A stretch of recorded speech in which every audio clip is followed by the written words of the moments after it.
अरविंद, अपने वहां से मेरा फाइल बंद कर।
with a cross-check.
Good morning and warm and welcome to you all.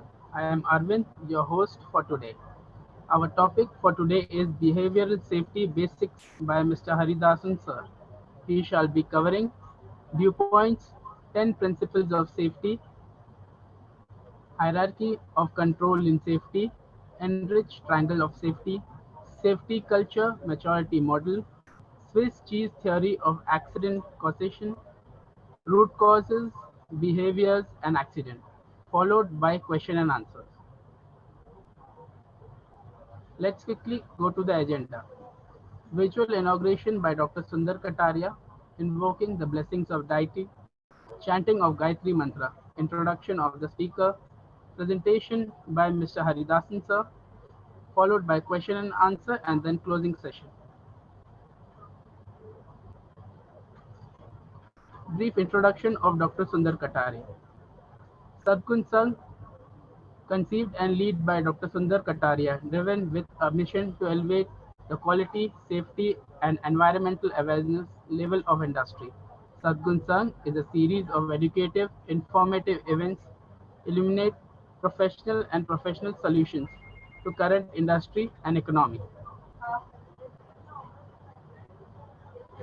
Designation and organization. He is the chairman and managing director of International Certification Services Private Limited. His qualification: he is mechanical engineer in AMIE. He is an honorable doctorate in business management. Experience: he started his career in building India's first nuclear power plant at Rawat Bhata, Kota, Rajasthan. He contributed in developing India's first oil and gas field at Bombay High since its inception. He was head of industry and offshore development with DNV for 2 decades. He is founder of first Indian conformity assessment and inspection body known as International Certification Services Private Limited, which is a provider of total quality solution under single umbrella and wide spectrum of services. Achievements and awards. Lifetime Achievement Award of NACE Corcon. Received several national and international awards. Now I request Dr. Sundar Kataria to virtually inaugurate the session.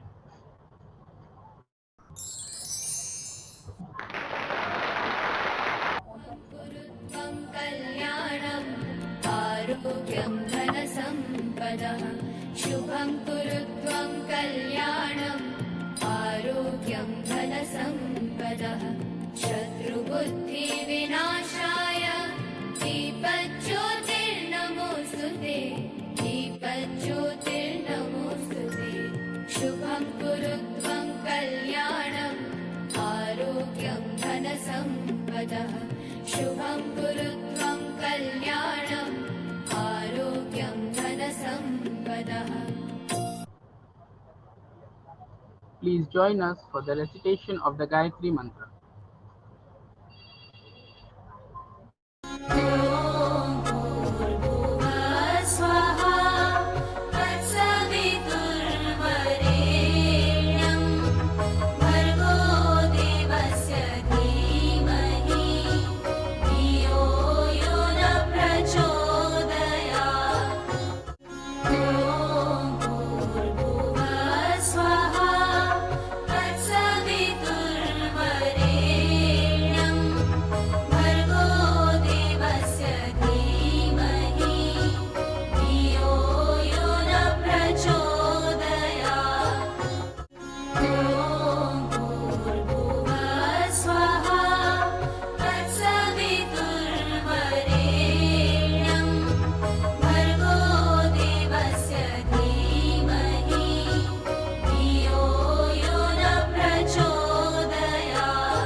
Brief introduction of our keynote speaker, Mr. Haridasan sir.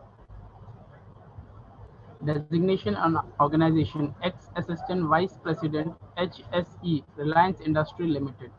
Academic qualification: electrical engineering, IOSH, managing safety, IOSH, UK. Advanced diploma in industrial safety. His specialization and experience: 35 years of experience in oil, gas, and marine related projects in India and abroad. Several served Indian Navy for 12 years, in its element inspection and AI. Expertise includes field of quality HSC, QHSC, QA, QC inspection, NDT, welding audits, and survey of onshore and offshore projects in India, UAE, Qatar, Yemen, Iran, and Singapore. An IRCA registered lead auditor for QMS, EMS, OSHA's 18001 2007, ISO 14001 2018, FSMS ISO 22000 2005, and QMS Medical Device ISO 13485 2016, and has conducted more than 1200 mandate of third-party audits on behalf of various certification bodies. Please welcome Mr. Haridasan, sir. Over to you, sir.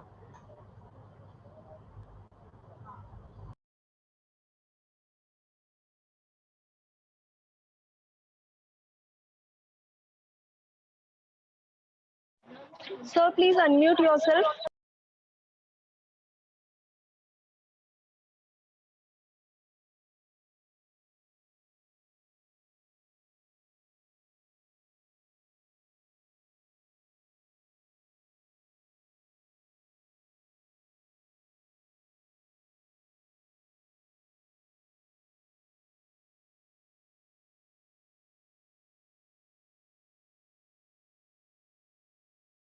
Sir, yet not audible.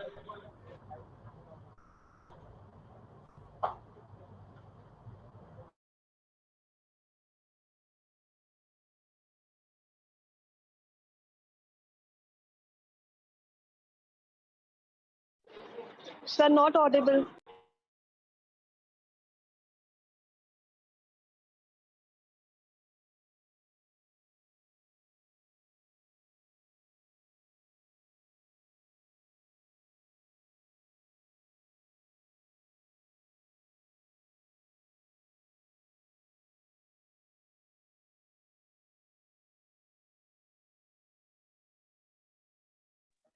Sir, you can rejoin the meeting.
Sir, yet not audible. Not able to hear, sir. Or else you can remove your earbuds and speak directly.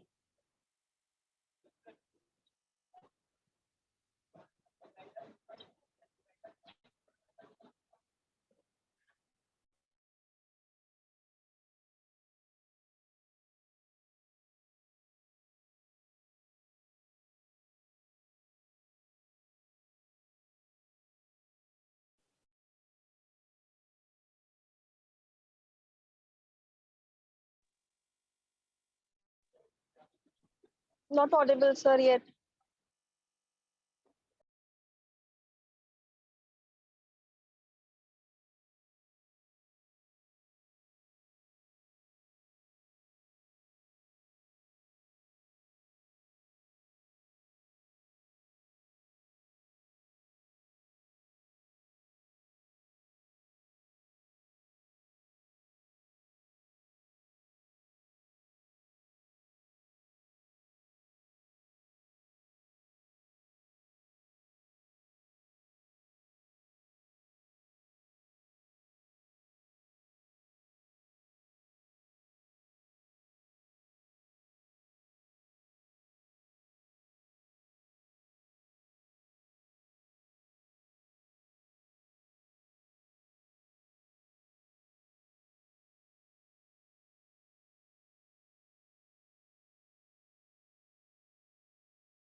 Yes, sir. Sir, we are not able to hear you.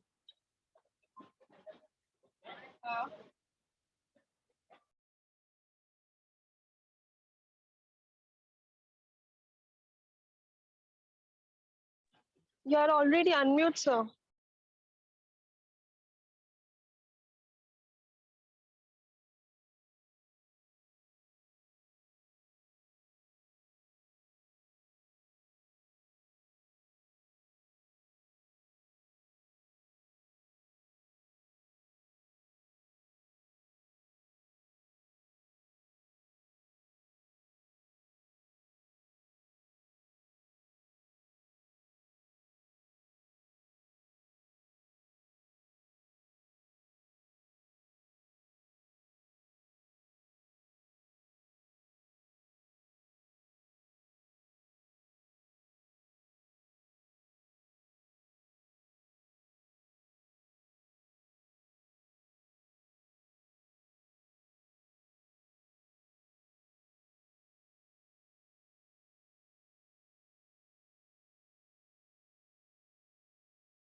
Hello?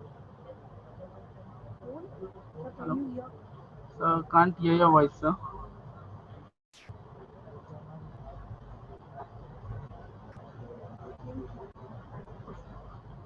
Still not audible, sir.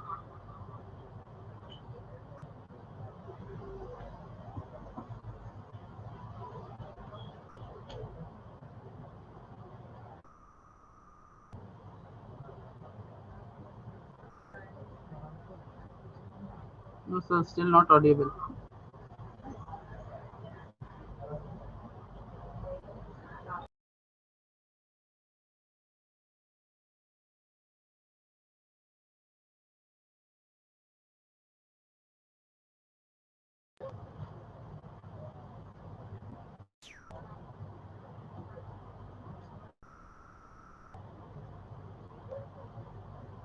Can't hear your voice, sir.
हाँ अभी अभी हो गया अभी हो गया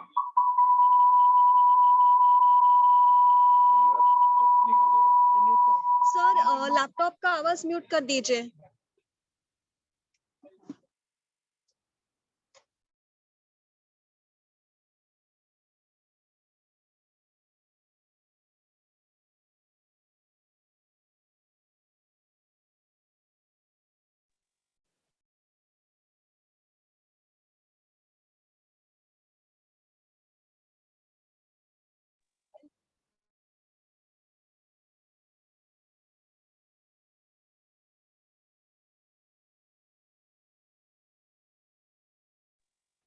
Hello. Can you hear me? Yes, sir, we can hear you now. Oh, but this is through mobile. 1 minute. 1 minute. Hello. Yes, sir. Can you hear me now? Yes, sir, we can hear you.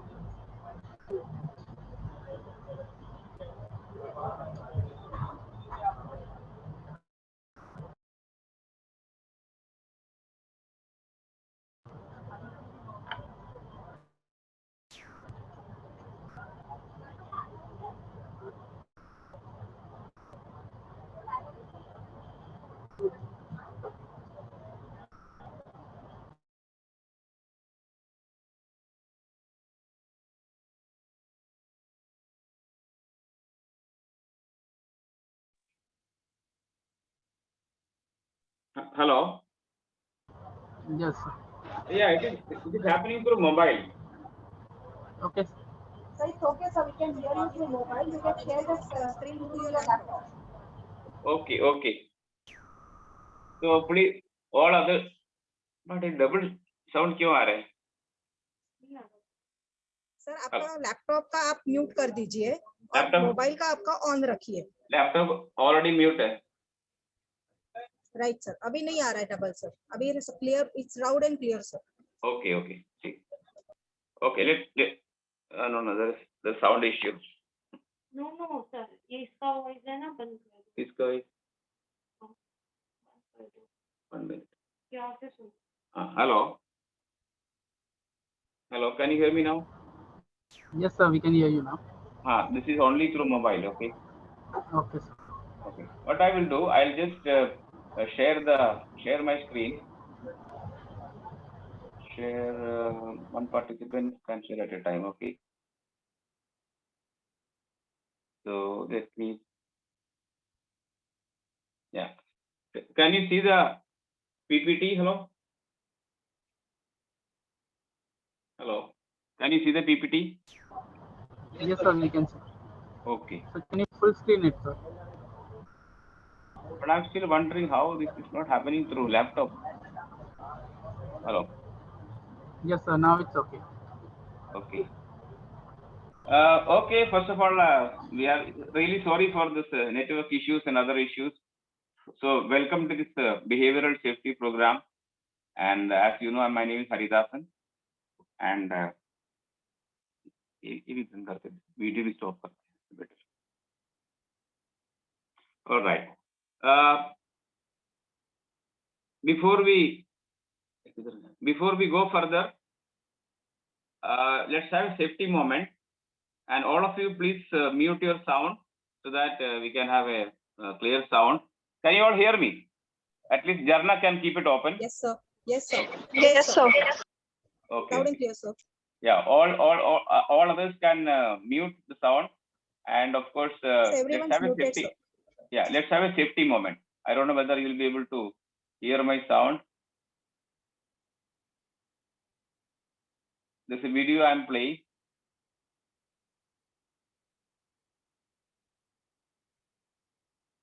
Can you see and listen to the video? Can you listen to the video? So there is no sound. No. Sir.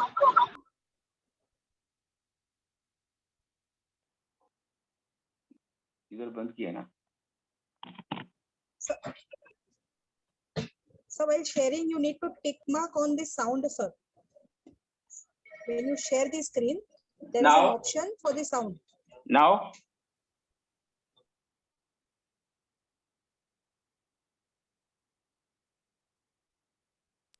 No, sir.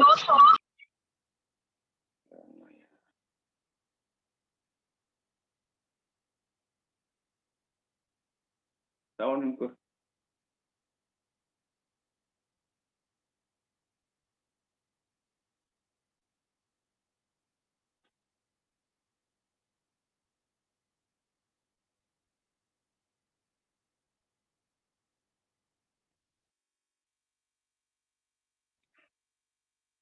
Sound जाएगा नहीं क्योंकि इसके through है ना.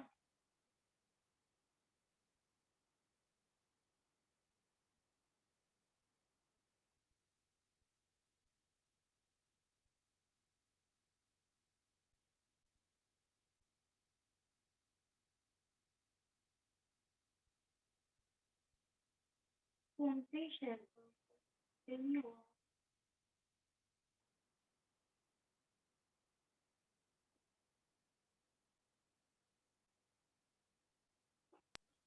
So you can reshare the screen, and while resharing it, there is one option of clicking the sound. You have to tick that. Okay, okay, okay.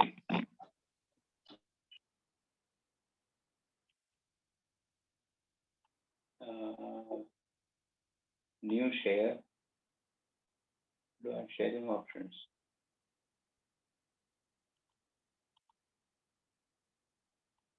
Just share, then share sound. Okay. Let's see now.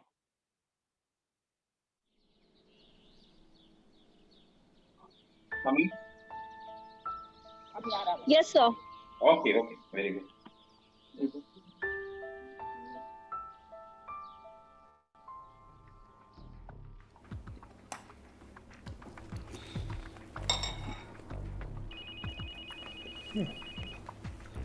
Hello? Hey, John, what's going on? What? Really? Right now? All right, I'll be there as soon as I can. All right, bye.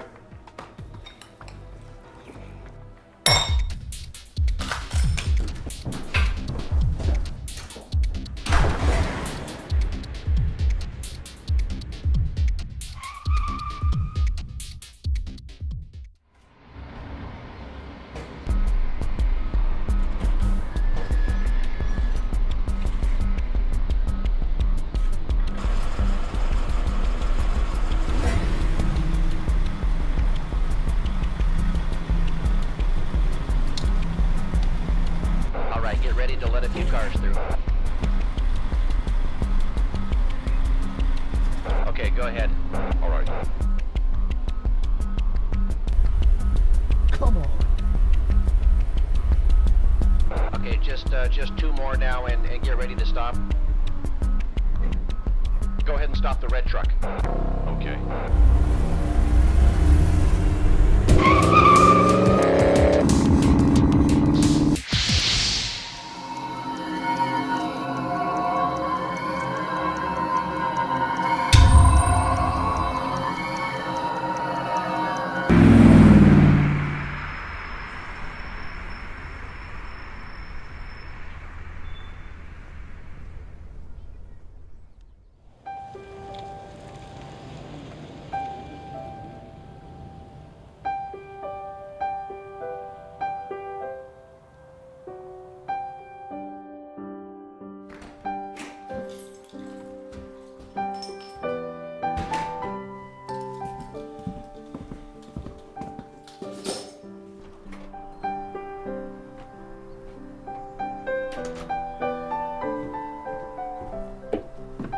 Hey, guys! Daddy! Hey, come here, buddy! Oh! Who's your friend? Caden. Caden? Hi, Mr. Lee. Hi, Caden. Are you staying for dinner? No, my dad's coming to pick me up. There he is. Hi, sweetheart.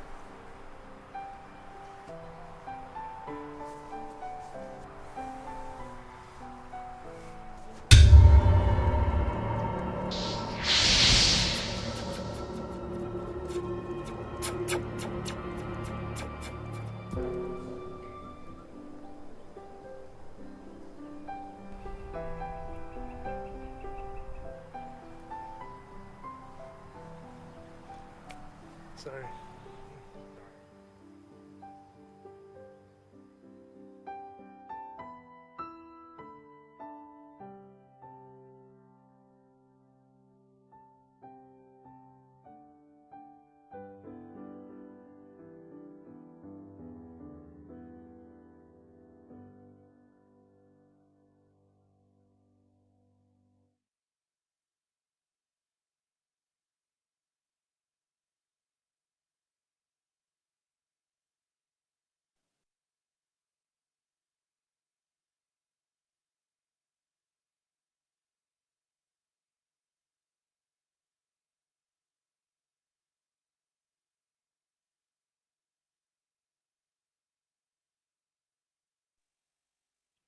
Hello, you're all there? Yes, So sir. we are there. You could see the video or?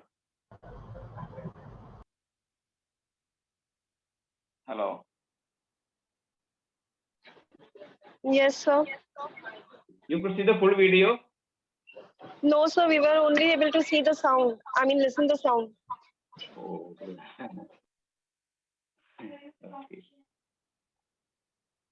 So, I don't know. You can see the slide now? Slide is visible that before we start one. That's it. 1 minute. I'll just play the video again. If you can hear it properly, just see. Sir, you please stop share and then again share the screen, sir. 1 minute. Stop share. Yeah, stop share and then again share it. Where is it? Stop share. Share down. Yeah. Okay. Okay. Stop share. Okay. Stop share. Yeah. Then share. Now again. again share it, and at that time, ensure to click on the checkbox for the sound. Okay. Okay.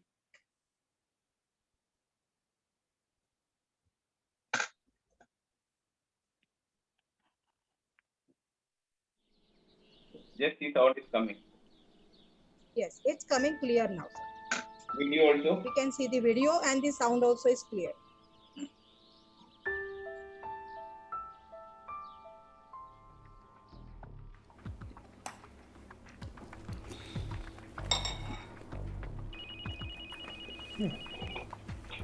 Hello? Hey, John, what's going on? What? Really? Right now? All right, I'll be there as soon as I can. All right, bye.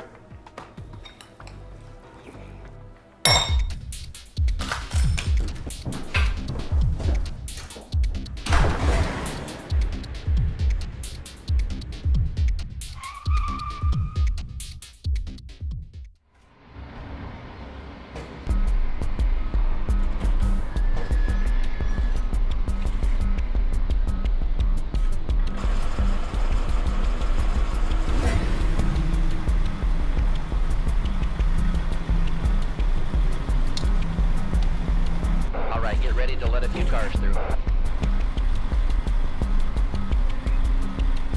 Okay, go ahead. All right. Come on. Okay, just 2 more now and get ready to stop. Go ahead and stop the red truck. Okay.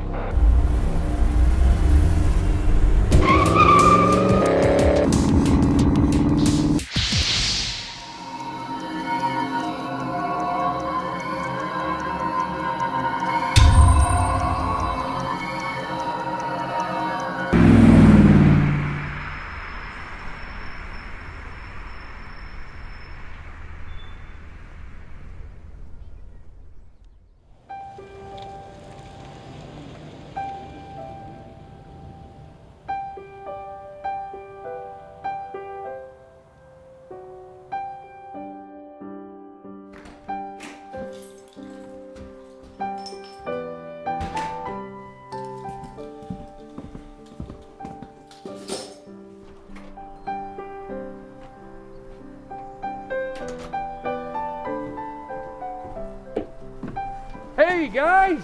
Daddy! Hey, come here, buddy! Oh! Who's your friend? Kaden. Caden? Hi, Mr. Lee. Hi, Caden. Are you staying for dinner? No, my dad's coming to pick me up. There he is. Hi, sweetheart.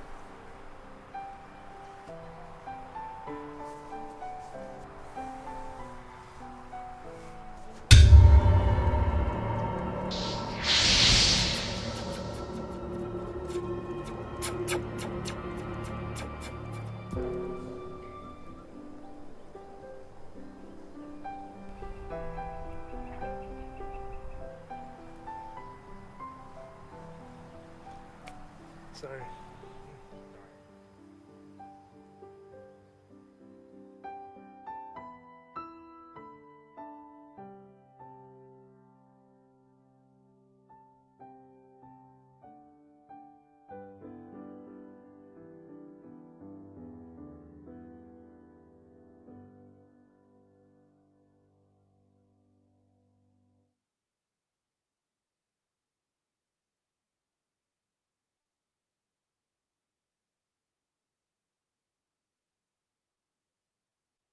You all agree with this?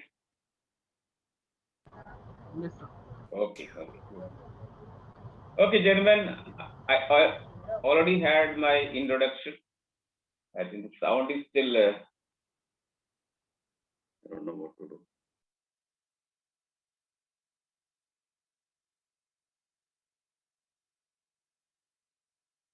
Hello, can you hear me now?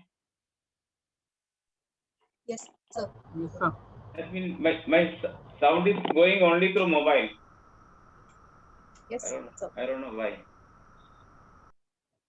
So let me bring down the sound here.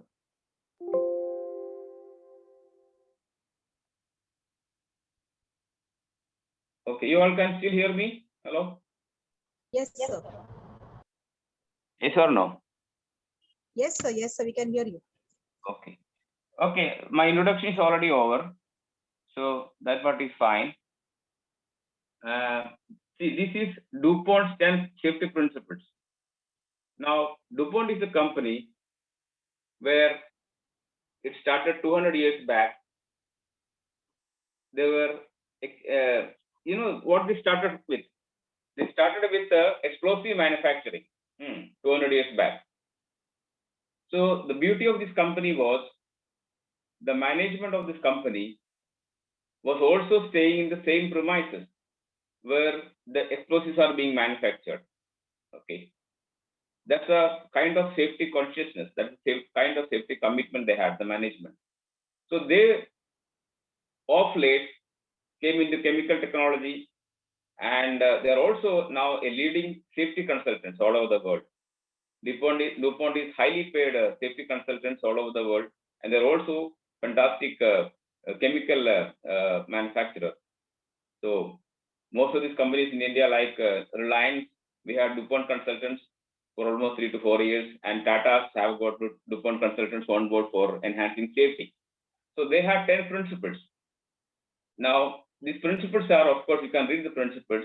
All injuries can be prevented. That's what they believe. And management is responsible for any safety incident. Okay. All operating exposures can be controlled. And many organizations, including Reliance and other companies and big companies, like safety is now a condition for employment. I hope you all can hear me very well, please. Yes or no? You all can hear me very well, I believe. So we can hear you. Okay. So safety is a condition of employment in many organizations. If you are not good at safety, you will not get a job. As simple as this. Now, it is also necessary to train employees. Training is an essential part. Training is an essential part of safety, that keep on training people. That's what we require. And definitely audits must be conducted whenever required, and all deficiencies must be promptly corrected. If there are non-conformances, you have to take appropriate correction, root cause analysis, and corrective action. Then in any organization, people are the most important link for safety. If people are not safe enough, the company is not safe. Okay. The 9th principle is off-the-job safety. That means when you are in your office, you are very good in safety, or when you are in your factory, you are very good in safety. But then the moment you are going out of office or out of factory, you are not following any safety practices. That's not good. So off-the-job safety, whether you are inside the work area or outside the work area, the safety has to be followed. That's what DuPont do. And end of the day, DuPont believe that Safety is a good business. Okay. Now, in line with DuPont, Reliance also made 10 principles. So these are almost 10 principles of Reliance. Only the first principle has been changed. The first principle says safety is our value, not a priority. Okay. Safety is our value, not a priority. Now, can somebody tell me what is the difference between value and priority? Anybody? What is the difference between value and priority? You can unmute and say. Hello, you're all there? Hello, you're all there? Hello? Hello? Hari, can I answer? Yes, sir, please, please. Hari, Jai Shri Krishna.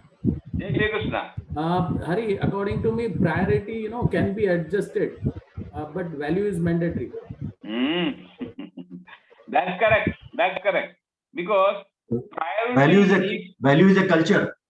Value is a culture. That's correct. That's correct. Okay. Any other answer? People are silent. Okay.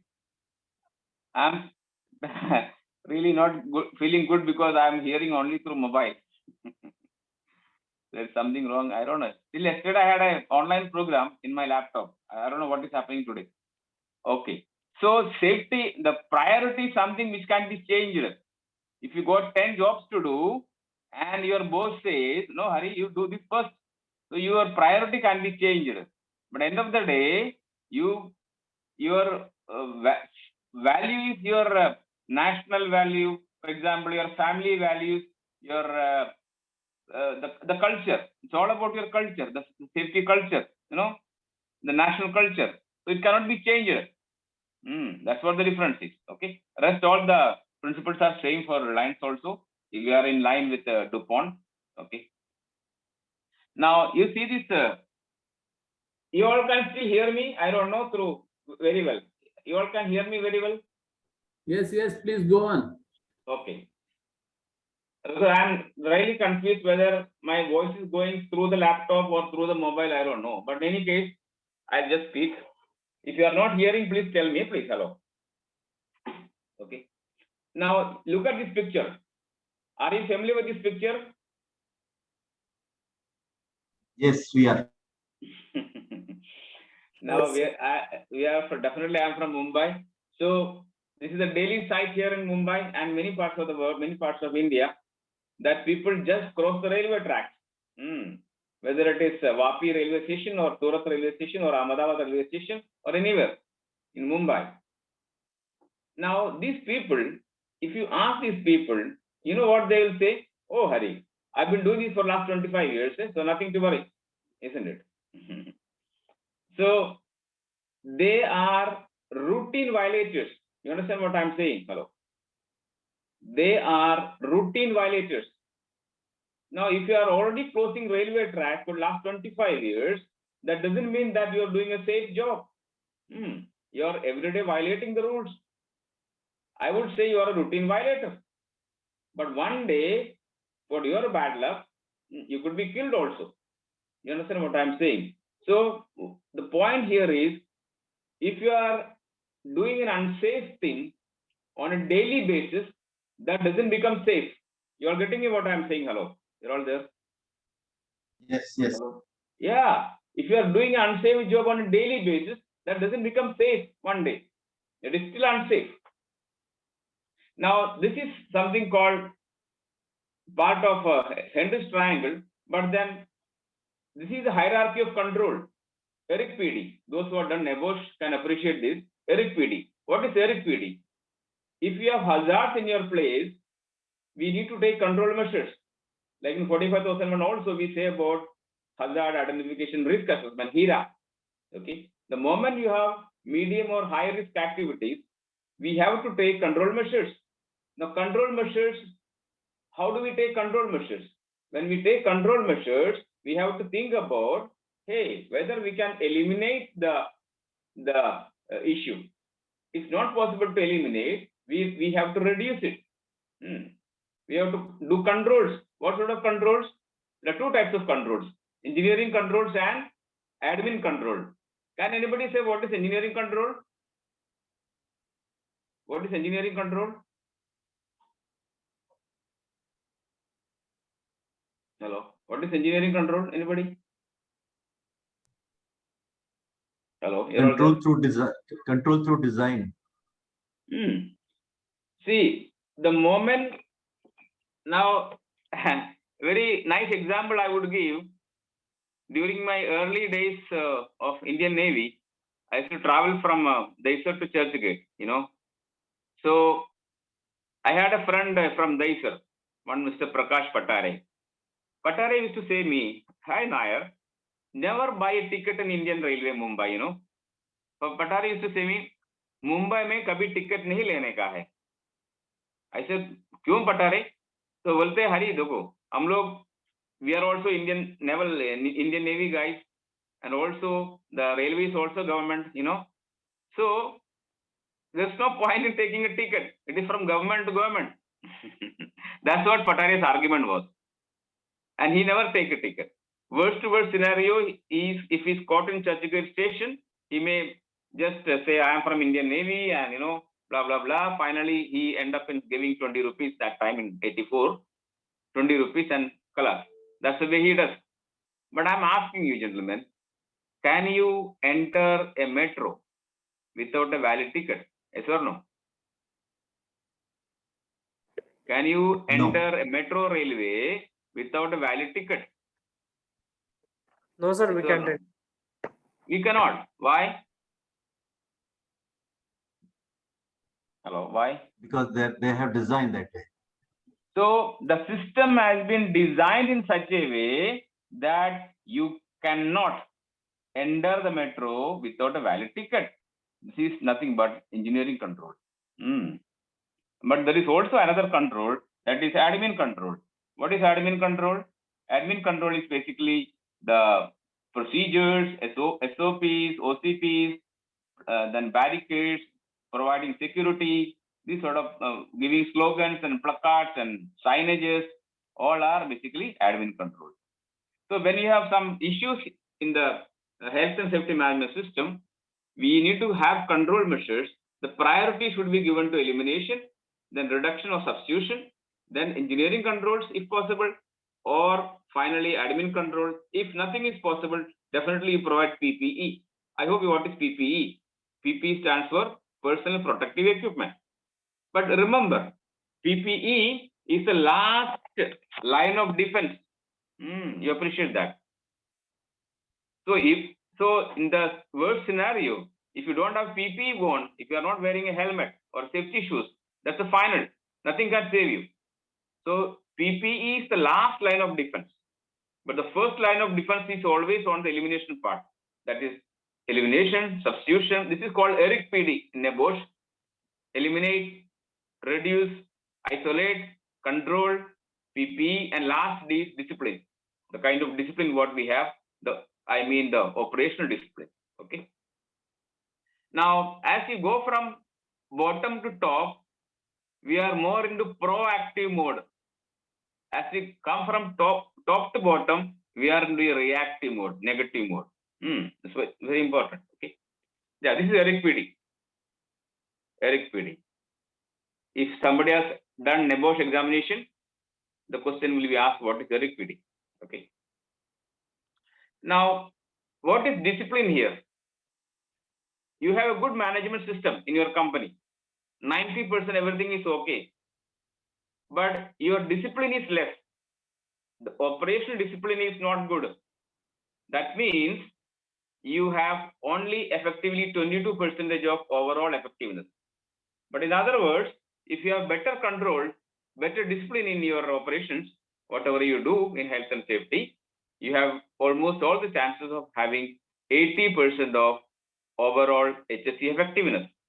That's what we do. So what is missing in these companies, though you have systems and other procedures, systems, everything in place, but you don't have a discipline, operational discipline. So the next slide, if you see here, you have better operational discipline, and hence you have a better overall HSE culture in your company. Now, I would discuss some of this important issue here. It is called safety culture maturity model. There are basically 4 or 5 types of companies. Some companies, we call them as pathological. You know what is pathological companies? What do they do? For them, safety is an issue only when they are caught by the authorities. Till that, safety is not an issue for them. Oh, Hari, I don't worry about safety. Unless they are caught with some accidents or caught by the police or caught by the legal authorities, they don't worry about safety. These sort of companies are called pathological companies. And in India, definitely you can see a lot of companies like this. They don't worry about safety unless they have been caught or had some major incident with them. Okay, pathological. The next level of company is reactive. The moment you have an accident in that company, you become very, very vocal about your safety issues. You know, the moment you have an accident in your company, you are, oh, hello, Hari, we should do something. We have a lot of issues to do. We have to make sure that safety is everywhere, and all high and hue and cry, but only after the incident happens. This is a reactive mode. These sort of companies are called reactive organizations. And in India, definitely we have a lot of companies like this reactive model. For them, safety is an issue only after the incident happens. So they are waiting for someone to die. Till that, they were sleeping. Another type of companies is called calculative. I like this. This company is somehow they say, okay, Hari, we have enough procedures and systems in place, and we have a lot of good safety people within our company, and everything is in place. But you know what they do? They never want to implement the systems. Everything is there in the company, but implementation is not there. They manage their safety only in documentation. They have got all the procedures and manuals and checklists and formats and a lot of stuff, but everything is in a cupboard which they never want to implement. And if you ask them, hey guys, what is your HSC statistic? They would say, okay, Hari, we have this many fatalities, this many LTIs, this many medical treatment cases. These cases are basically lagging indicators or trailing indicators or negative indicators. So this sort of companies, calculative, they use HSC statistics only in terms of lagging indicators or trailing indicators or negative indicators. They will never see something what they have done good about the safety. Only those things: fatality, LTI, RWC, medical treatment case, first aid case, near misses, unsafe act, unsafe condition, number of environmental incidents, number of theft cases, number of fire incidents, number of any other incidents. They're all lagging indicator or negative indicator or reactive indicators. They are calculative companies. Now, there's one more group of companies which we should like. They are called proactive companies. What these companies do, proactive, they not only show the lagging indicators, but also they identify their leading indicators. Now, what are the leading indicators in a company? Number of audits, number of inspections, number of management walkthroughs, number of awards and rewards programs, number of CSR activities, and so on. Okay. So these companies are called proactive companies, and they manage safety. And also one more thing I want to highlight here is they include workforce. They engage workforce, they include workers, they involve workers in their day-to-day activities. So these companies are much better because they are proactive organizations. Now there is one more company which in India, definitely there are very few companies. They are called generative model of companies. In these companies, safety is everything. DuPont, Shell, ExxonMobil, and some of the Middle East companies, ADNOC, Qatar Petroleum, PDO. These sort of companies are generative companies where safety is the way of life. Safety is in their blood. It's a passion for them. बोलते हैं हम लोग जुनून है safety. Everything is safety, and everybody is a safety man. And in these companies, like generative companies, there is no safety department. Okay, because everybody is a safety person. This is called generative companies. Now, gentlemen, I invite you to assess yourself where you stand. Pathological, reactive, calculative, proactive, generative.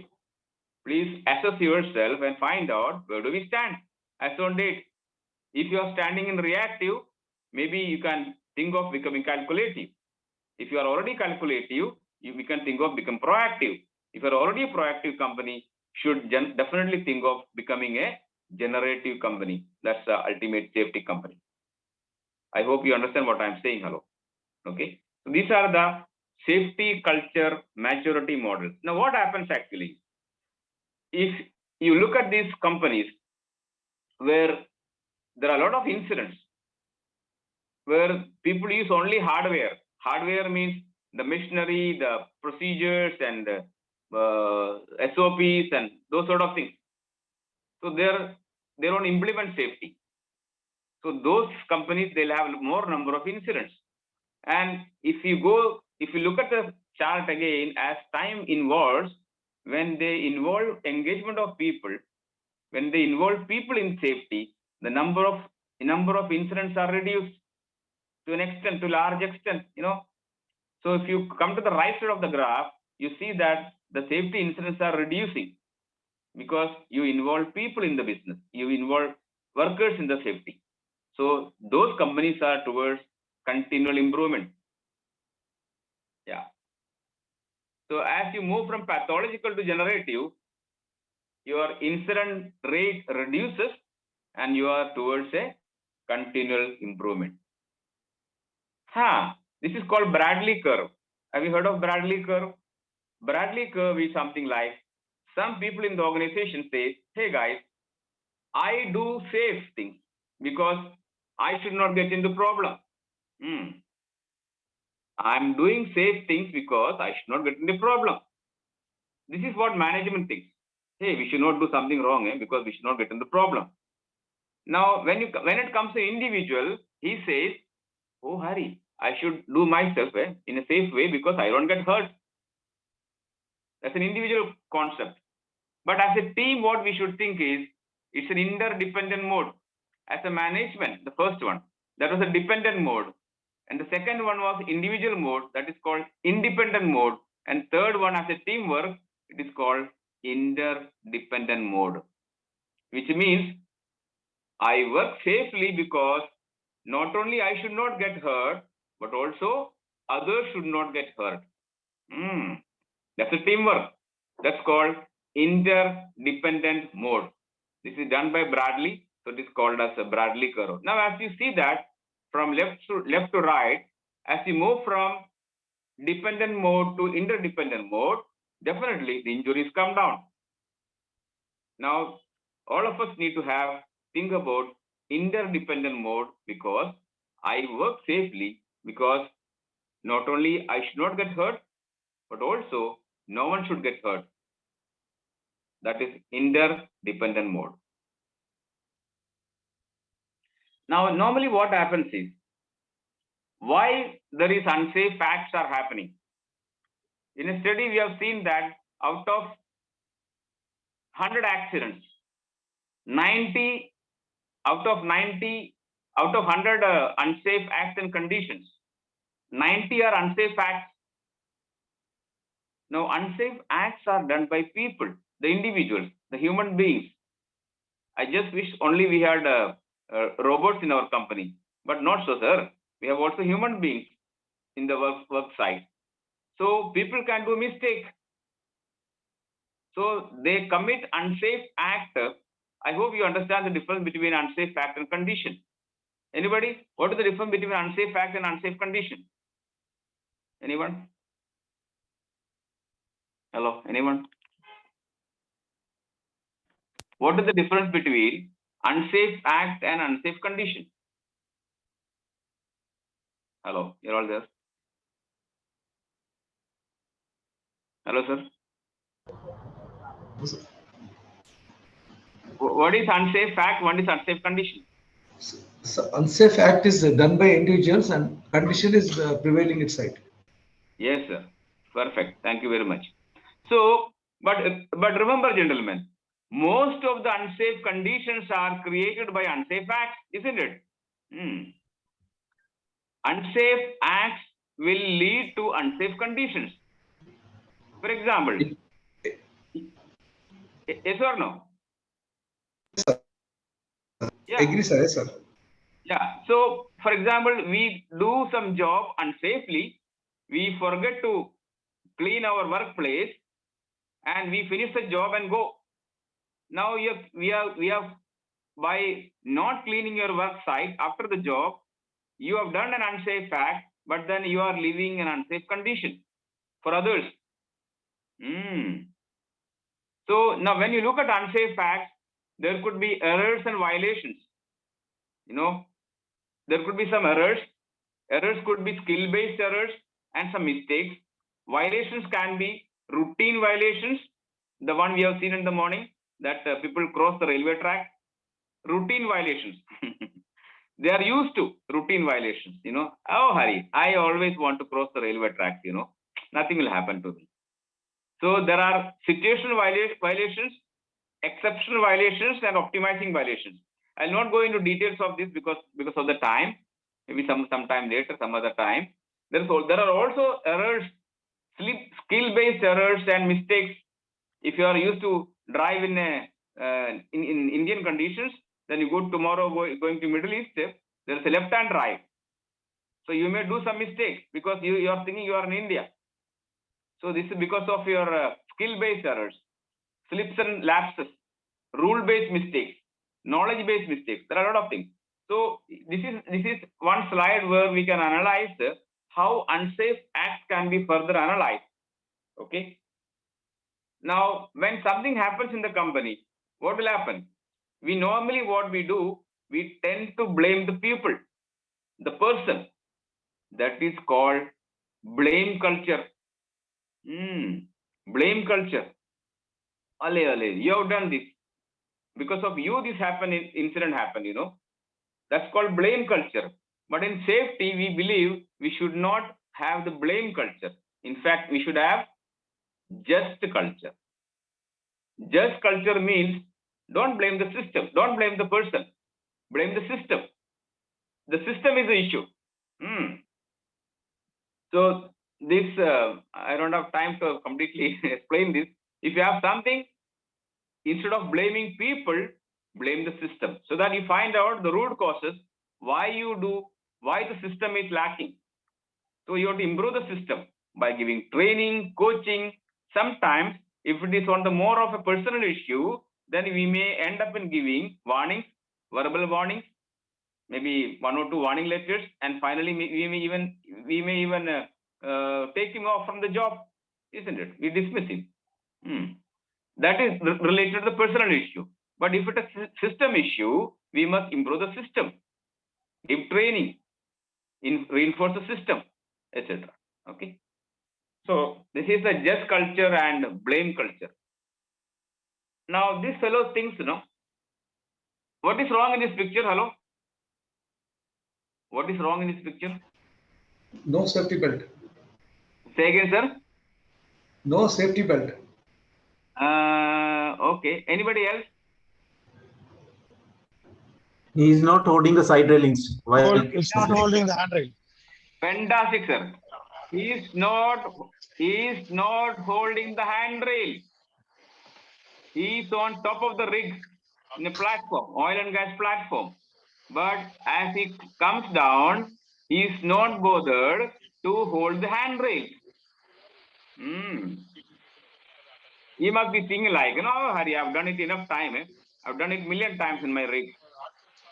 So gentlemen, remember, whenever there are handrails provided, whether it is in offshore rigs, whether it is in a railway station, whether it is anywhere in your building, please hold on to handrail. Sir, please mute. Somebody is unmute. Yeah, please mute. Okay. Whenever you see that there are handrails provided, please hold on to handrail. Make it a practice in your life from today onwards. Okay. Please hold on to handrails. Now, you will not appreciate this in your young age, but as you become older and older, you feel that, oh, I should hold on to handrails right now, Hari. So, but make it a practice, because if you fall down, even if you fall down from a railway station while climbing or coming down, it could play havoc. That's going to cost your life sometime. There are incidents when somebody came from Saudi Arabia and he was to go to Goa, and he was using an elevator in Mumbai airport, and he just slipped from the elevator, and he finally was lying there bleeding. Nobody attended him for almost 1 hour, and he died. There was an incident which happened some 3-4 years back. So never ever think that, yeah, have you seen people in elevators, holding one cup of chai in one hand, another hand in mobile? Have you seen these people anytime? In shopping malls, have you seen this? Hello? In elevators, one hand they have a cup of tea, and other hand they have mobile and something else, and they never bother to do the handrails. Be careful. So what I'm saying here also is routine violations. Routine violations cannot be taken as safe act, even if you are doing it 101 times. There's something called, now end of this all situations, we must think and ask one question. What is the question? Hey, why? Why? This is called why analysis, and it is a part of typical root cause analysis. Now, I am also a certified Kelvin Topset certified accident investigator, and in fact, I have investigated at least 6 fatality investigations, 2 in Yemen and remaining in India. So we extensively use why analysis using incident investigation. Okay. That's for the root cause analysis. Gentlemen, do you like this picture? Hello, you're all there. Yes, sir. Is it safe? Hello, is it safe? No, sir. No. No. This was the scene of a lunchtime in 1920s, maybe 100 years back, while they were constructing Rockefeller construction or Empire State construction in USA, 100 years back. So during a lunchtime, this was the scene. Now, will you accept this situation now in 2022? Will you accept this? No, sir. No. Why? Because high risk of falling down. Yeah, sir. The safety perception of 100 years back is no more valid now. So that time, sitting like this was acceptable. That was safety perception that time. But now, after 100 years, we don't accept this because our safety perception has changed. We will not allow this now. It is totally unsafe. What I'm going to say, what was acceptable 100 years back is no more acceptable now. You get what I'm saying? Yes. Which means what is acceptable now may not be acceptable after 25 years, 30 years, and 50 years, and 100 years. You understand what I'm saying, what I'm hinting out?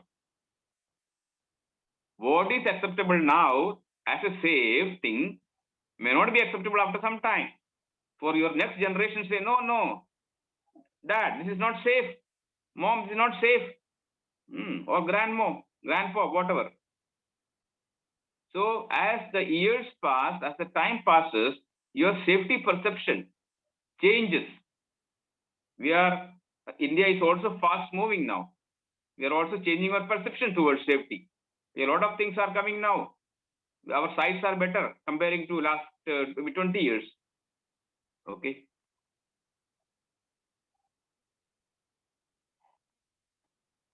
This is called Swiss cheese theory of accident causation. What Swiss cheese theory is basically, there are a lot of incidents, areas, it's like cheese pieces. Every level of your organization, maybe at worker level, maybe at supervisor level, maybe at manager level, maybe at senior manager level, maybe at top management level, all levels of your organization, there may be lacunas in safety. There may be safety issues. It has got holes in the system.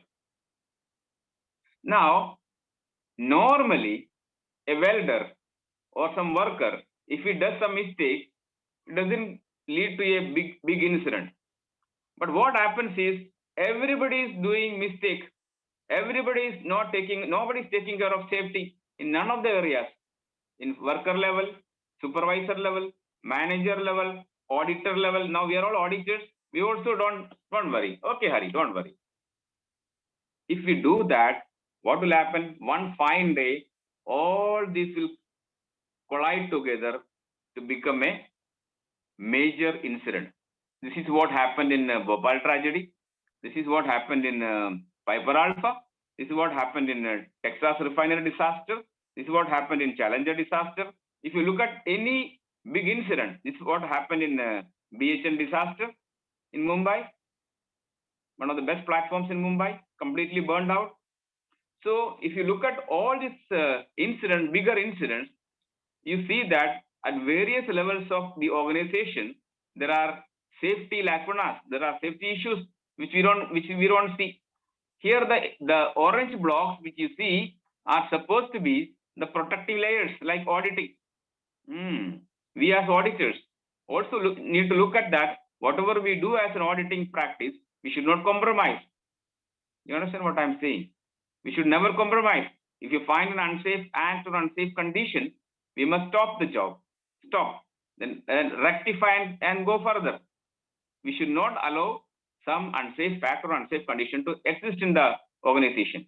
If you do that, eventually you are ending up with a major disaster like Bhopal tragedy, Piper Alpha disaster, BP Texas refinery disaster, or Challenger disaster, anything. Okay. So this is all like Swiss cheese pieces. Every level you have to find out. At every level you have to find out. So every level you have to find out what are the issues. That is why here, since I am being an auditor also, we tell that we have to do a good audit at each level. If you don't do that, we are waiting for a big incident. Now if any accidents happens, the reason for accidents are behavior, people's behavior. Then there are triggers, causes. In any organization, if a major thing happens, before a major thing happens, you could get enough triggers, enough pulses, enough symptoms, enough kind of indicators you get. But if you ignore those indicators, if you ignore those pulses, if you ignore those triggers, end of the day, you'll go into a major accident. So on a day-to-day basis, we have to see how safety is managed in our site, in our organization. Okay, in which behavior becomes an important part. People's behavior, are they routinely violating the rules and regulations, or are there lapses, or are there any non-conformances? We are just covering up with this. We need to see. Now, this is something called a safety triangle. What Henrich says is, Heinrich is a safety person.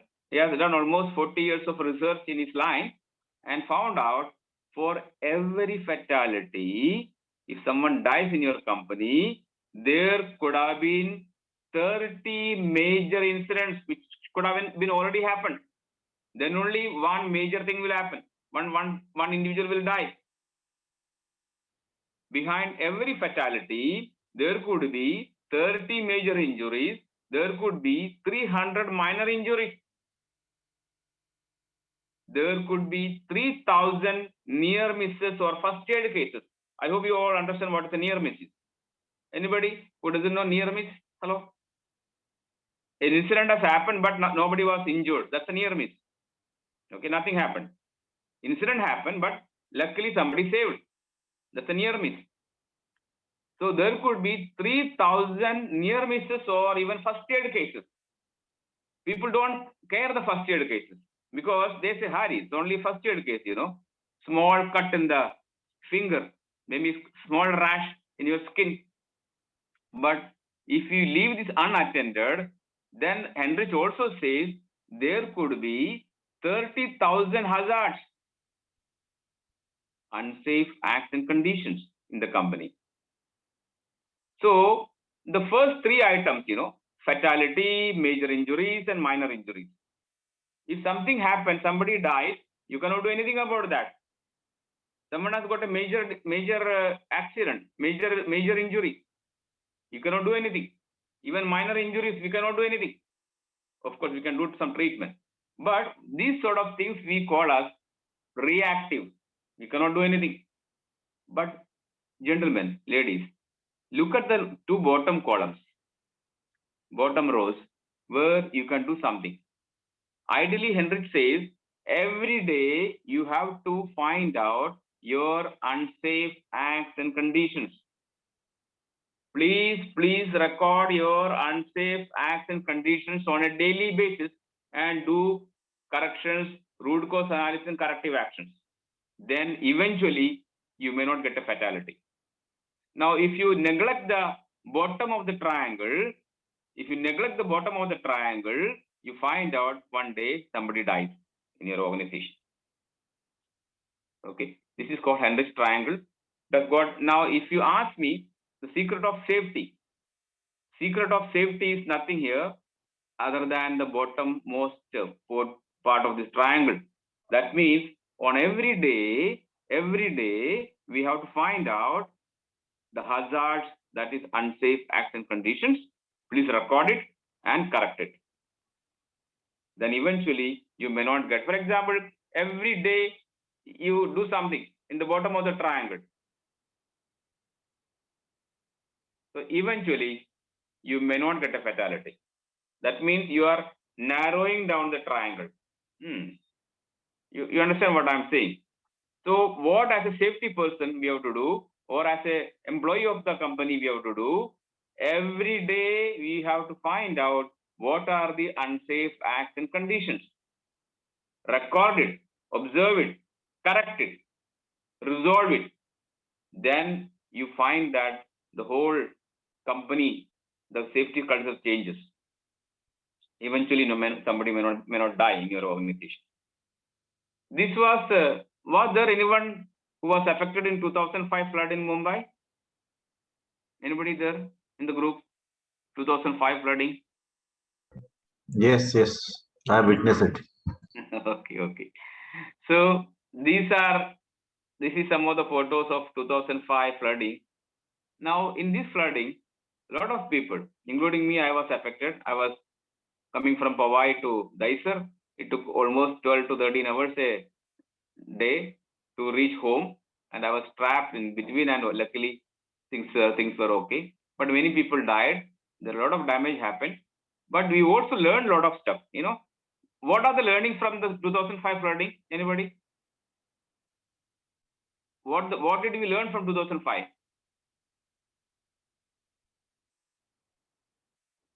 Hello. Any learning from 2005 incident flooding? Gentlemen, hello. We learned that in a car, we should keep a hammer, isn't it? If you are traveling in a car, we should keep a hammer in case if it floods, you can break the glass.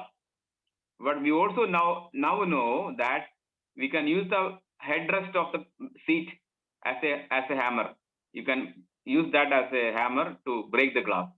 Because most of the people died because they could not open the door, especially those cars with power steering. Okay, if it's mechanical, normal doors were there, they could open the door and come out. But because of water pressure outside, they could not open the car. So there was a lot of learning. Then after that, Mumbai has improved a lot. But even still, we have to learn. We keep on learning. Now this is again in 2017 after 12 years. So what are the main difference between 2005 and 2017? Same Mumbai. What's the difference? This was 2017. This was 2005. Hello, sir. You're all there? So number of cars increased. Okay. So the number of vehicles have increased. Now we also learned from 2005 that if it is raining too much in Mumbai, we should not leave the office, isn't it? Many people now don't leave the office. They sleep in the office somehow. That's better. That's a safer place rather than going out and getting trapped in water. So still we are learning. The learning process is still on.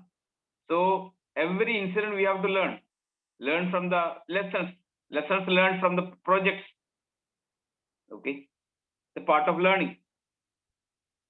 Now, since I cannot see you, this exercise I cannot do.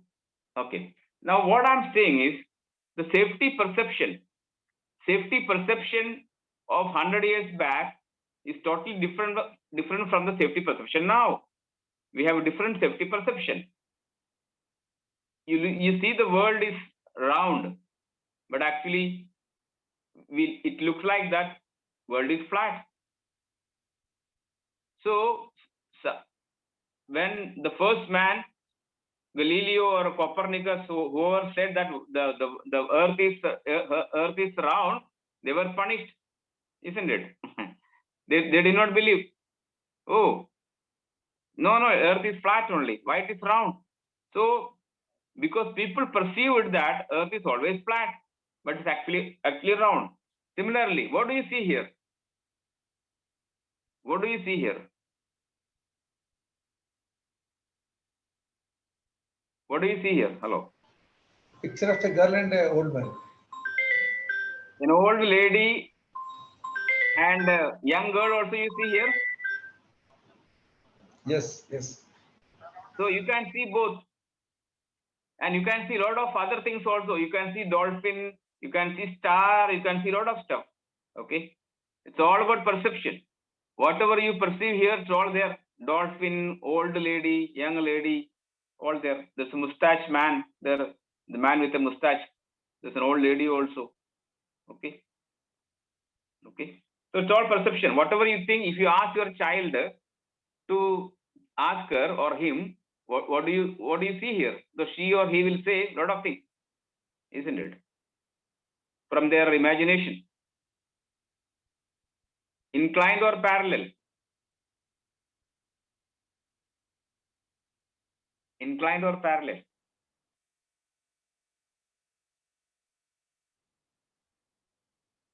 What do you think? Parallel, sir. Parallel lines. Sometimes it feel like inclined also. Okay. It's all perception. It's all perception. What do you see here? The lady is rotating in which direction? Clockwise or anti-clockwise?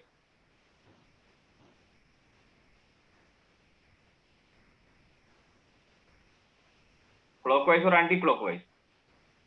Depends on the hand she moves. Okay.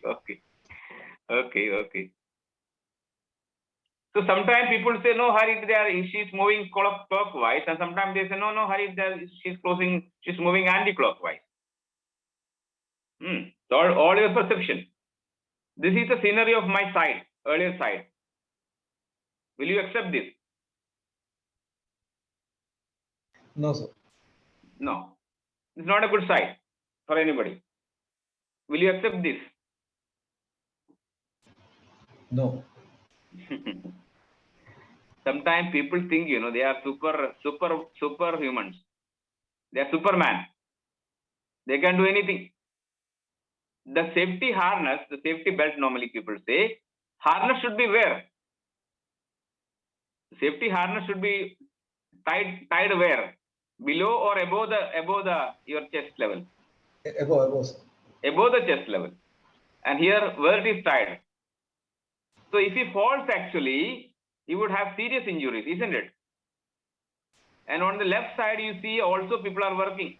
This is an actual picture of some of my earlier projects. Will not accept this. Things have changed now. What is this doing? It's a Kalidas job, You cut your own branch. You cut the branch of a tree where you are sitting. And to that person, this is a typical Bangladesh shipbreaking yard. Now, to that person, if you ask him, he will say, "Oh, Hari, I am having safety boots. I have gloves with me. I am very safe." That is what his perception about safety. But we know it is not safe. What about this?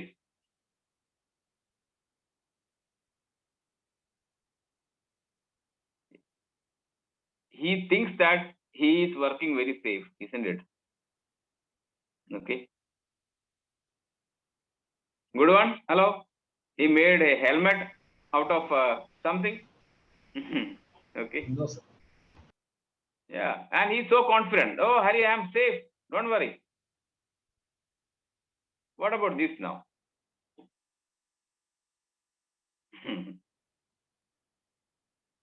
Okay. So he perceives himself as a safe worker. But we know it's not safe. So what I'm saying here is the perception of safety. What we have today will depend upon many factors. What are the factors? Your age, your education, your background, where did you work, which country you have worked, what is your background, what's your family culture, what's your national culture, which you are a male, female, what's your attitude towards safety, what are your hobbies, how is your health condition. Now, what is safe to me at the age of 59 may not be safe by somebody at 89. You understand what I'm saying? And what is unsafe for me at my age will not be unsafe for somebody who's 25. You understand what the difference is? So a lot of things are changing. So all these factors will depend upon, will contribute your perception towards safety.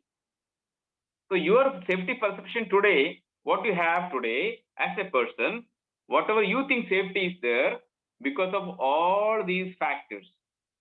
You understand what I'm saying? Hello.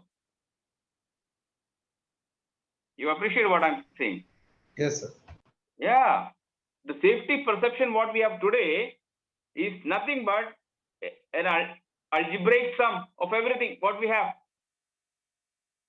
Now, gentlemen, remember, ladies, your perception regarding safety can influence your behavior. Your safety perception can influence your behavior. If you feel safe, you'll behave in different way. What do you see here? You think you are the best in safety, okay? Self-perception. It is called self-perception. Okay? You're actually a cat thinking that you're a tiger. Okay.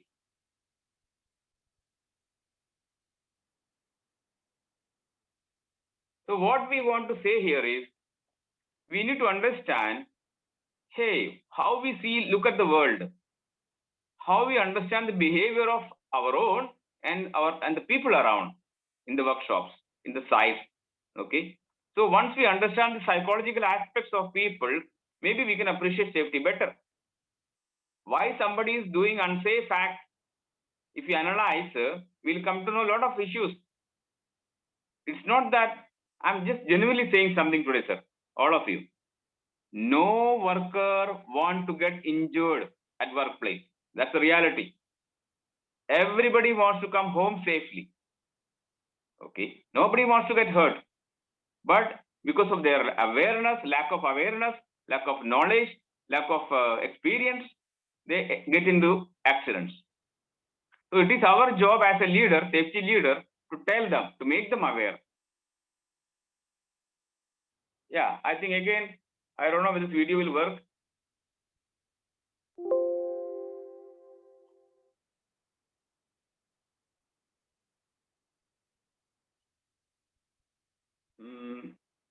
Let's see this video first. A lot of things are there.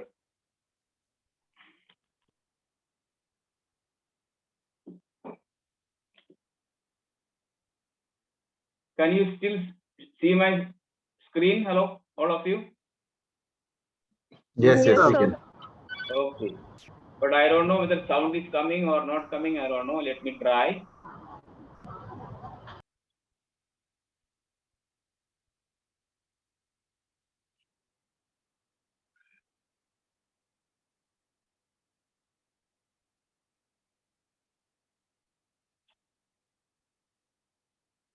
Let children see.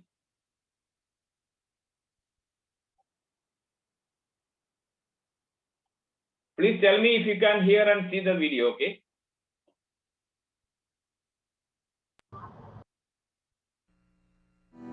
Yes or no? Okay. Yes, sir. Okay.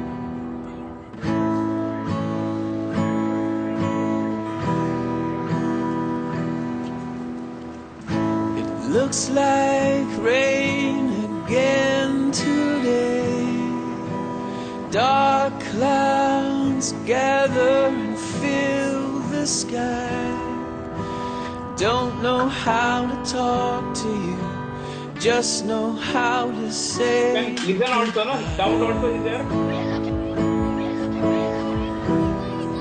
Yes, sir, it's there. I don't think so. Did you see it's back there, George? Go back where you came from. Learn this language. Go back where you came.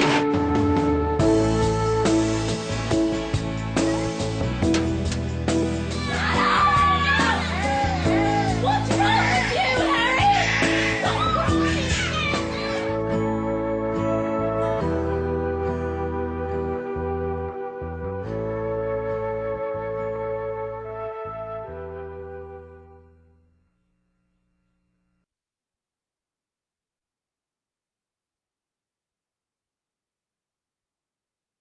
Oh, sir.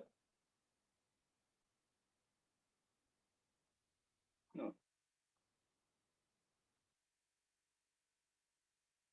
Okay.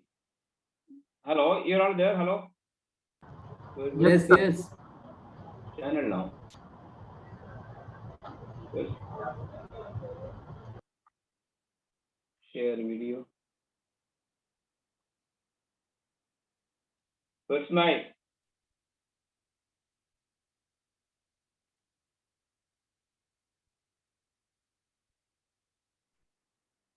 No, it's okay. Where's the Zoom gone?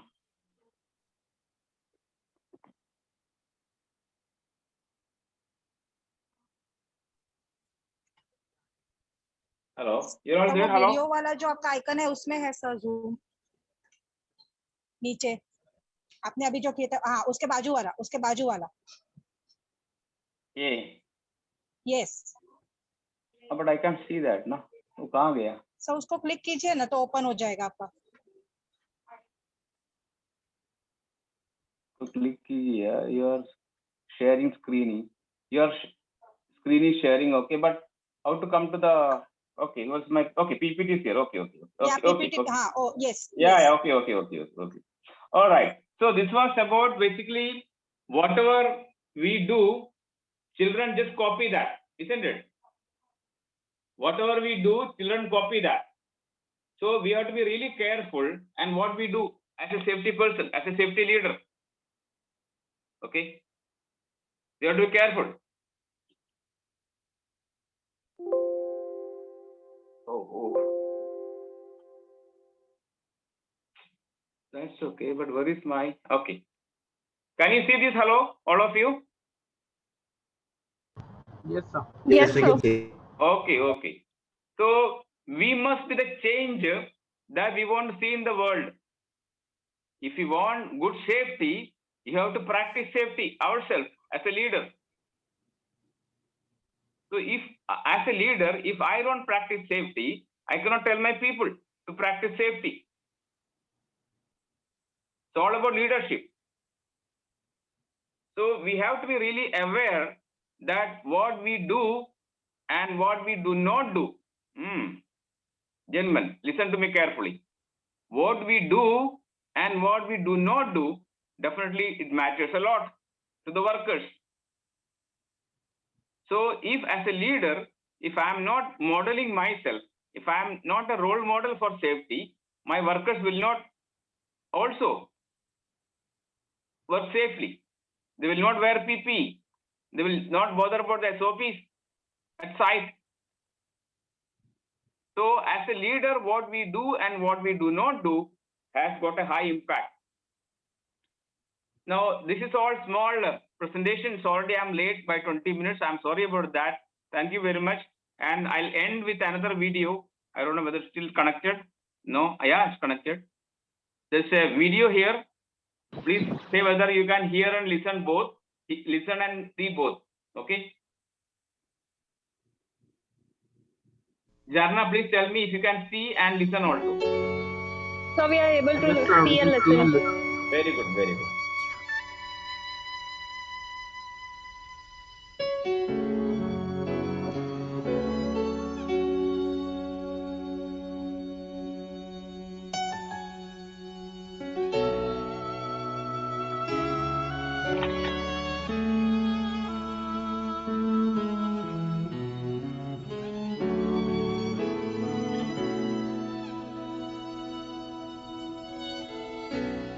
I could have saved a life that day, but I chose to look the other way. It's been several years ago now. There were several things that led up to what happened. I guess you could say the real story began about 6 months before. I'd been with the company by that time less than a year.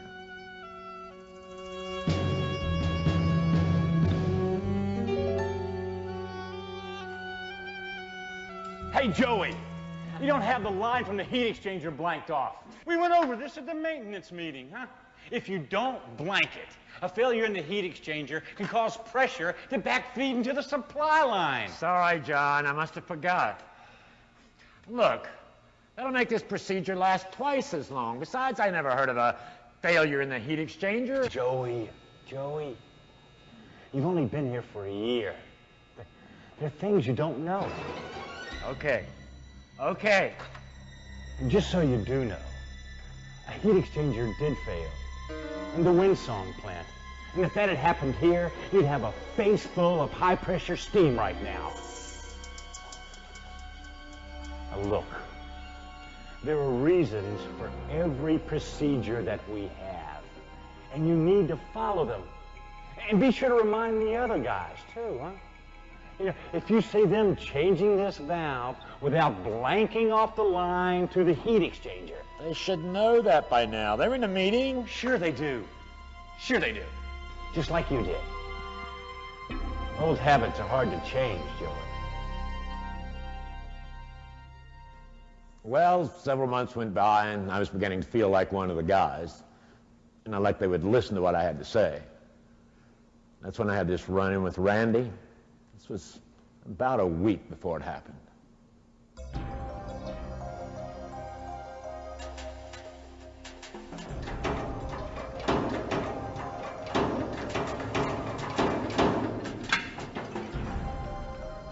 Hey, Randy, you got to use the bonding wire, buddy. And wear your goggles. What are you trying to do, blow us up or something? Give you a static electricity? Hey, look, rookie. I've been working here long before they even started using those wires. Yeah, but John said in a safety meeting the static electricity could spark off in... But John doesn't work with this stuff. I do. I've seen their little procedures come and go, and I'm still here. So if it's all the same to you, I'm gonna do things my way. Yeah, but I think that maybe John was Look, right. rookie, you don't know enough to think. You mind your own business. You stay out of my way.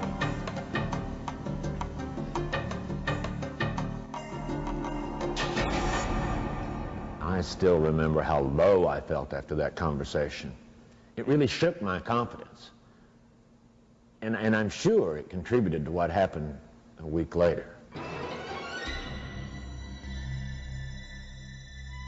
I was walking along and saw Randy beginning to service the steam supply valve. It has to be serviced every 6 months. Naturally, I looked to see if he had blanked off the line from the heat exchanger. He hadn't. I was still smarting from my last encounter with Randy. I just didn't want to get into it with him. Didn't want him to get mad at me. Again. I could have saved a life that day. But I chose to look the other way. It wasn't that I didn't care. I had the time and I was there. But I didn't want to seem a fool or argue over a safety rule. I knew he had done the job before. If I spoke up, he might get sore. His chances didn't seem that bad. I'd done the same. He knew I had. So I shook my head and walked on by. He knew the risks as well as I. I justified it to myself by saying, I'd done it that way before. What right did I have saying anything to him? I mean, he knew the procedure. I walked a few steps, but something just didn't feel right about it.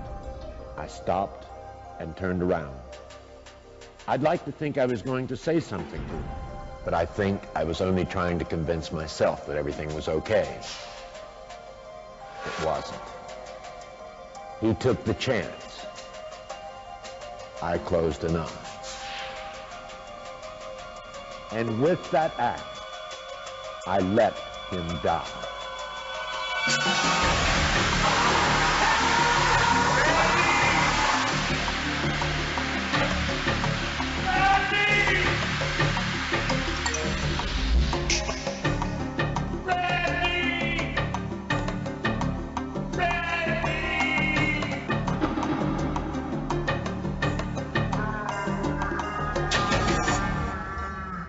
I could have saved a life that day, but I chose to look the other way.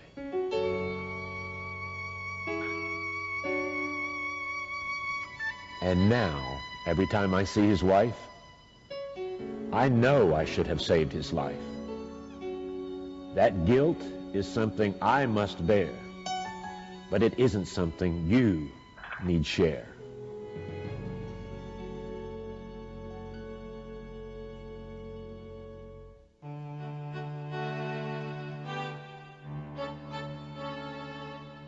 Now, I make it a point to speak up every time I see people put themselves in unsafe situations.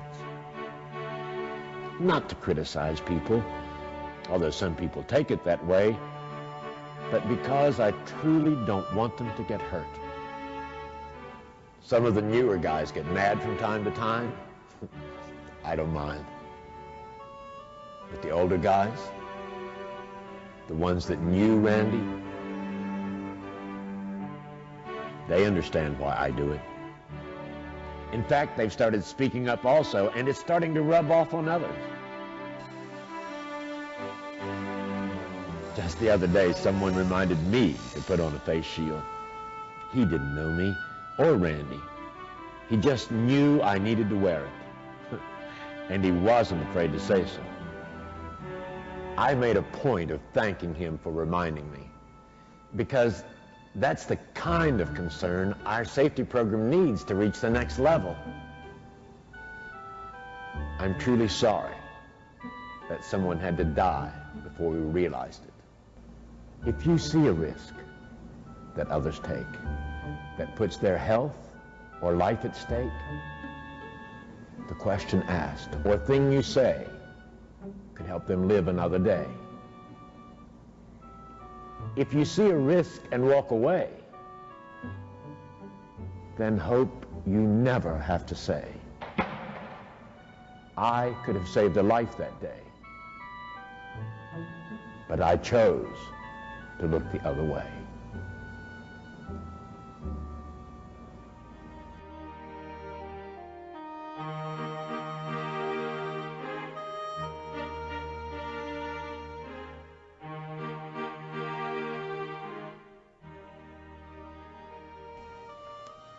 I could have saved a life that day, but I chose to look the other way.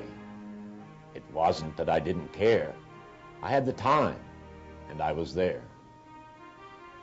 But I didn't want to seem a fool or argue over a safety rule. I knew he had done the job before. If I spoke up, he might get sore. The chances didn't seem that bad. I'd done the same he knew I had. So I shook my head and walked on by. He knew the risks as well as I. He took the chance. I closed an eye. And with that act, I let him die. I could have saved a life that day, but I chose to look the other way. Now, every time I see his wife, I know I should have saved his life. That guilt is something I must bear, but it isn't something you need share. If you see a risk that others take that puts their health or life at stake, the question asked or thing you say could help them live another day. If you see a risk and walk away, then hope you never have to say, I could have saved a life that day, but I chose to look the other way.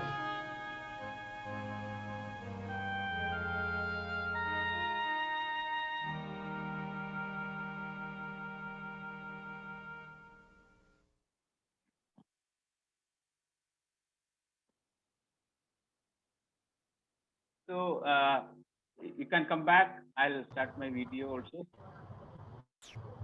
So gentlemen, this was as a safety leader, we have to see that we are behaving safely, and also whatever we do, our people will follow. So we have to show our role modeling. So with this, and this was only a glimpse of behavioral safety, but then it's a huge topic actually. So maybe some other time we can see together. All right, I think Jarna, you can come back to the screen, full screen. So you need to stop share. Okay, I stop sharing here. Okay. Yeah.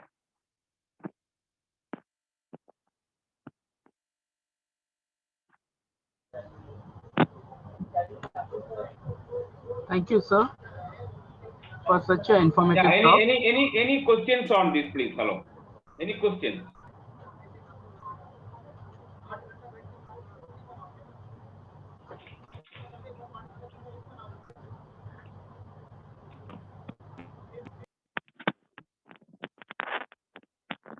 This was just an attempt to tell you what is behavioral safety, and it's a big topic in any case.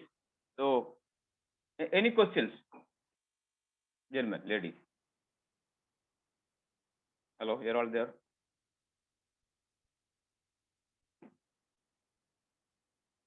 Hello, you're all there. All are requested to put their questions in the chat box, or they can unmute yourself. Yeah, please unmute and speak, Yeah, I can hear you.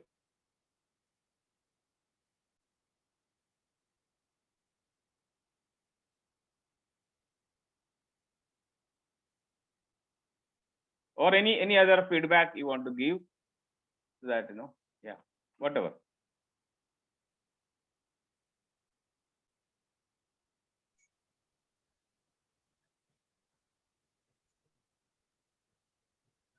Okay, what percentage of organizations are implementing safety? Depends, sir. I told you the safety culture maturity models. So there are all 5 types of organizations.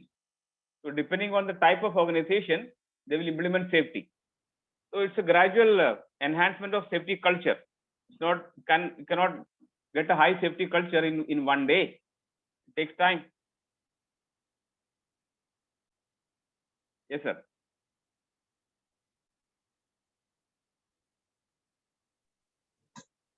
So there's a question in one chat box, how individuals' perception can bring the desired change.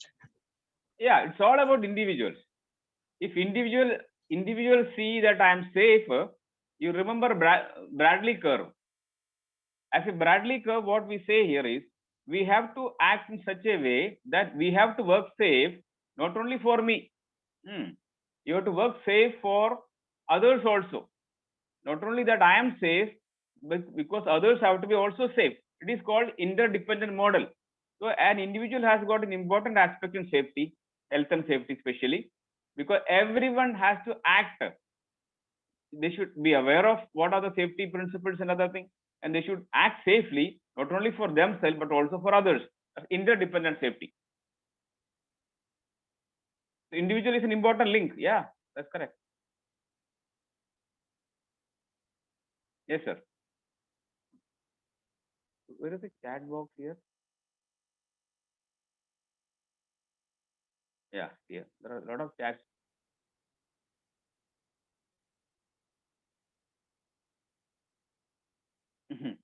For a new company, sir, depends on how passionate you are about safety. Not only, and lot of things depends upon your organization, the management. If management drive is good, things can go very fast. Maybe 5 years, maybe 10 years, even 20 years. If management is loose on safety aspects, you don't expect much. And in that aspect, implementation of health and safety management system 45001 is an important aspect. You can think about implementing 45001, then slowly things can improve. Sir, 1 year nothing is happening. Hi, sir. This is Lekha, sir. I am implementing 45001 in new companies and face a lot of difficulties for implementing the same and communicating the same to the down the level. For communication methodologies and technologies, how can we improve to the down the level? Implementation and certification you can get in 1 year, no problem. Implementation and certification, maybe it's for a new company will take 8 months to 1 year. That's okay. But once you also get certified, you must maintain the certification. You must maintain the system in the place. Now, safety culture, that's a big word. That won't come in one year, definitely. The safety culture will take time. Depends upon how the management drives, how each level of the management works as a safety. Do you have a safety budget? Do you pay sufficient money for safety? Do you take care of safety? How management is involved? What is their sort of commitment? A lot of things depends on the real safety culture. Implementing the system ISO 45001, maybe 6 months to 8 months to 1 year. You can do that, Lekhaji. Yes, sir. I face that 1 year, 8 to 9 months I took for implementation, but the culture comes in 6 years. In 2 certifications cycle, I have to try hard and communicate. Even 6 years, sometime you may find it is less or to get a culture. But again, it depends on the drive. I will point out to clause number 5.1, leadership and commitment. Okay. Yes, if you read 5.1 of 45001, it says a lot of stuff. How committed they are. How do they take accountability? How do they integrate ISO with other management system, other business? How do they Lekhaji, do you have a safety committee in your company? Yes, sir. Yes, sir. We have safety committees, we have safety rounds and all these things. But So how somewhere, good how good is your safety committee and how effectively they work? All depends. Okay. Yeah. So overall, you have to have a fantastic safety committee. Then there has to be management drive, and there has to be sufficient safety people in your company, qualified people with ADIS or NEBOSH or whatever qualified people, and with LA qualifications in 45,001, 14,001, 9,001. These are all basic requirements. Then you see that things are improving. Okay. Okay. Thank you, sir. Okay. Thank you.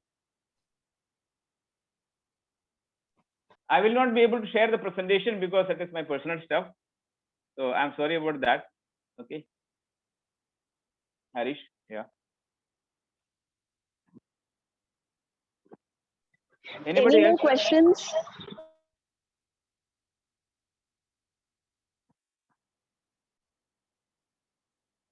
Yes, sir. Any other questions? Or you can contact ICS for any other training needs and certification needs, definitely. So ICS is a partner for your certification and other training needs.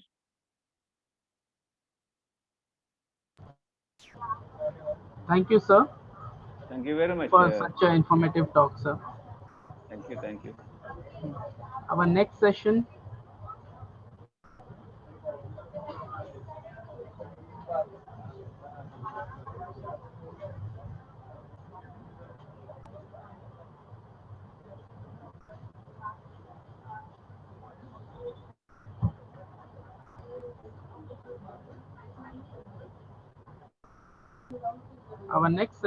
is on ISO 27001 Information Safety Security Management Certification by Mr. Surendra Patwardhan.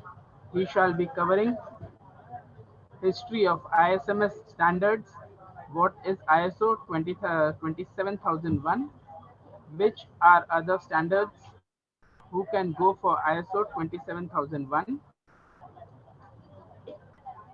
which functions are involved, key definitions, controls in ISMS, risk assessment in ISMS.